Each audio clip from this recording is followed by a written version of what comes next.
নমস্কার। রক্তের সংকট মেটাতে কামালদিহি সোনালী সংঘের পরিচালনায় সন্তোষী পূজা উপলক্ষে স্বেচ্ছায় রক্তদান শিবিরের আয়োজন করেছেন। আয়োজনকারীরা আজ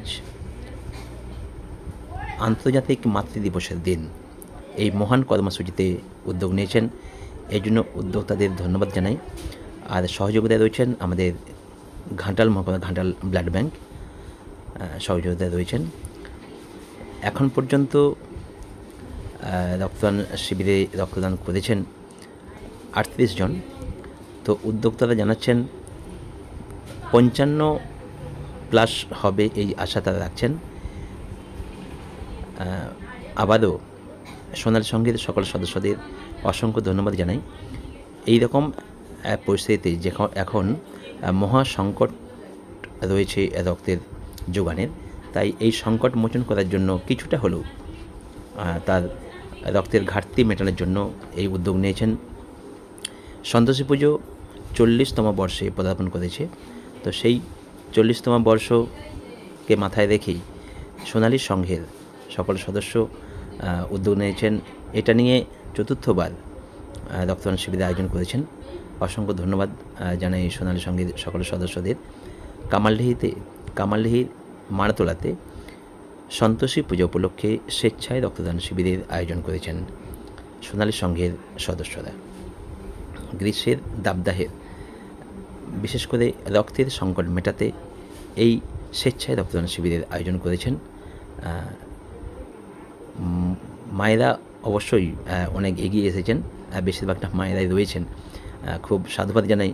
আজ আন্তর্জাতিক মাতৃদিবস, সেই মাতৃদিবসের দিন মায়েরা এগিয়ে এসেছেন যাতে করে আরেকটা মা সুস্থ হয়ে পৃথিবীতে থাকতে পারেন। রক্তের সংকট মেটাতে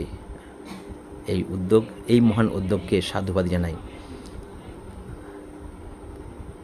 আমাদের প্রত্যেকেরই উচিত, যারা সুস্থ আছেন, এই সংকটের সময় এগিয়ে আসার জন্য স্বেচ্ছায় আপনার বিন্দু বিন্দু রক্ত যদি সাহায্য করে থাকেন, তাহলে যারা রক্তের অভাবে প্রতিদিন যে অঘটন ঘটছে সেটা থেকে কিছুটা হলেও আমরা তার পাশে দাঁড়াতে পারবো, মুমূর্ষ রোগীর প্রাণ বাঁচাতে পারবো। তো এই মহান উদ্যোগকে আবারও সাধুবাদ জানাই। কামালদিহি মারাতলাতে সন্তোষী পূজা উপলক্ষে স্বেচ্ছায় রক্তদান শিবির চলছে। রক্তদান মহান দান, সেই মহান কর্মসূচিকে যেভাবে রূপরেখা দিয়েছেন, সেই জন্য আবারও সোনালী সংঘের সকল সদস্যদের অসংখ্য ধন্যবাদ জানাই। গর্বে আমার ভরে উঠেছে মন, রক্তদাতা পরিবারের আমিও একজন। অবশ্যই এই মহান কর্মসূচিতে বা মহান উদ্যোগে এবং যারা আজকের এই শিবিরে স্বেচ্ছায় তার শরীর থেকে রক্ত দান করলেন, তাদেরকে সাধুবাদ। তারা ভালো থাকুন, সুস্থ থাকুন, সবাই ভালো থাকুন। নমস্কার, ভালো থাকবেন, সুস্থ থাকবেন। ধন্যবাদ।